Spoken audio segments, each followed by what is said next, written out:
นั่งลงนี่ลั่นนุ่นหน่อยหนึ่งโอ้เรียบร้อย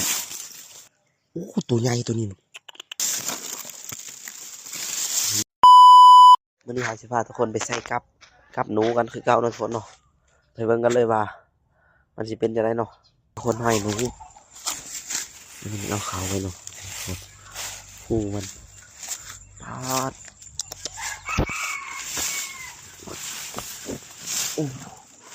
คู่มันอยู่กันเลยเราโอ้ยเต็มไปแถวนี้พาด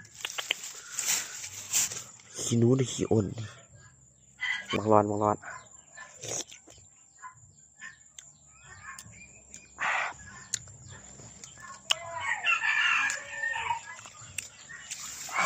ผมครับโอ้จ้าตาเรือเต็บถมเนาะสงสัยอ่อนนะจักทุกคนเมื่อแต่ขี่มันพาดแมวช่องเถื่ออะไรเด้อสิประมาณนี้พ่อแล้วเนาะรีบมือช่องเถื่อหามึงเจ็บพาด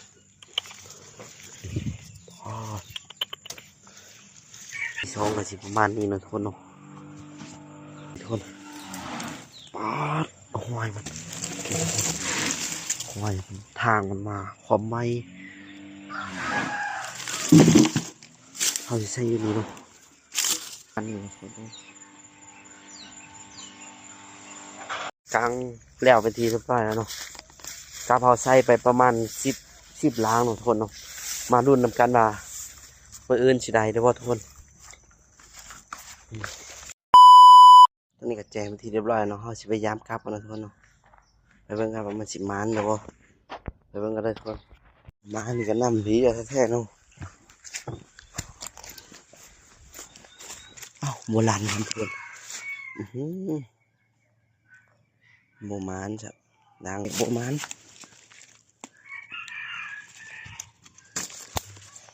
ไปดูนางที่สองกัน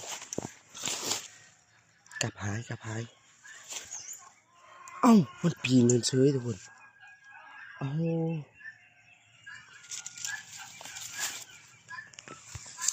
น้ำกลับหายทุกคนเอ้าหามมันดึงเอามากินอยู่ในนี่โบราณจ้ะโอ้โบราณช่องล้างแล้วสลัดเกิดไหมมันปีนขึ้นมาเลยนี่มันมากินเนาะโอ้สลัดโผล่หรอล้างลุมนี่ล้างลุมนี่ลั่นนุ่นหน่อยหนึ่งโอ้ล้างลุมนี่ไรเนาะโอ้มันสลัดโผล่ทุกคนนี่ล้างนี่เด้เอาล้างนี่เอาลั่นได้ป่าวอะไรทุกคนโอ้มันเลยต้องมาแก้มือแล้วนี่จะได้โอ้หนูมันสลัดโผล่แล้วร้านนี้ก็ลั่นทุกคนร้านนี้ก็ลั่นแต่ว่าหากลับไปเห็นตัวนี้อ้าวลั่นแต่บ่ได้สักตัวหน่อยได้แท้นี่กาวเซนีมาลั่นนวลบ่ได้โอ้กลับเบิ่งชักล้างแล้ว6ล้างอะไรตัวเดียวเนาะมันลั่นเนาะป้าสลัดบ่มึงมาแรงเด้อมึงนี่ขี่มันทุกคนวัดตัวใหญ่อันนี้ตัวใหญ่อีหลีนี่กลับเขาเนี่ยประมาณ5-6ล้างแล้วทุกคนเนาะไปลุ้นเบิ่งว่าสิได้บ่แต่ว่าหนูนี่มันสลัดอีหลีมันนี่เอาบ่ทันหูจักแผนมันเนาะ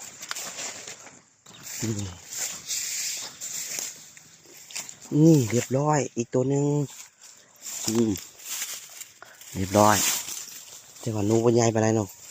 หนูใส่หนูน้อย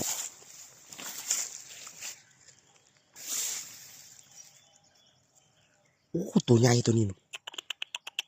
ใหญ่ลิ้นโอ้ใหญ่โอ้ตัวนี้ใหญ่ลิ้นซ้ำแขนอยู่ทุกคนใหญ่คักเดี๋ยวนี้มาน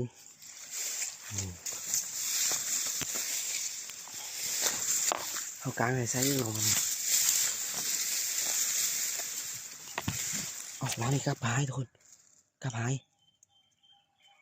อยู่นี่เนาะเอากลางใส่อยู่นี่เนาะ นายไปสินายไปนี่เลยนายไปกันเลยเหรอ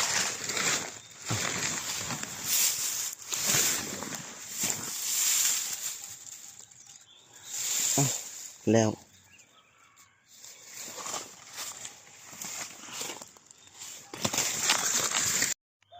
คือวันนี้เราหาบ่เห็นนะทุกคนเนาะหาอะไรก็บ่เห็นหาลงไปลุมแถวนั่นหาเพื่อนแล้วเนาะทุกคนเนาะบ่เห็นเอาไปดุนล้างไม้ก็หาประมาณ30 นาทีทุกคนบ่เห็นไปดุนกันล้างไม้เนาะบ่ถือครั้งไปลุ่นนี่อีกนี่อีกล้างเดียวมันสิมันหรือบ่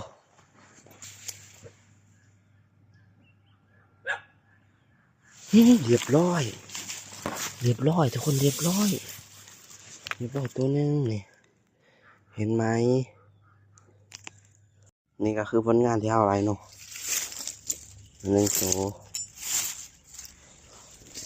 เป็นยังไงเนาะ2 ตัว3 ตัว4 ตัวถือว่าค่อนข้างที่จะมันอยู่เนาะคนเนาะมันเป็นพ่วงเลยทุกคนเมื่ออื่นมาแก้มือไม่กับทางนั้นเนาะมันประทานใดจากโตเนาะทางอันหูมันง่ายๆกันแต่ตัวหน่อยเดียวมาลุ้นกันมื้ออื่น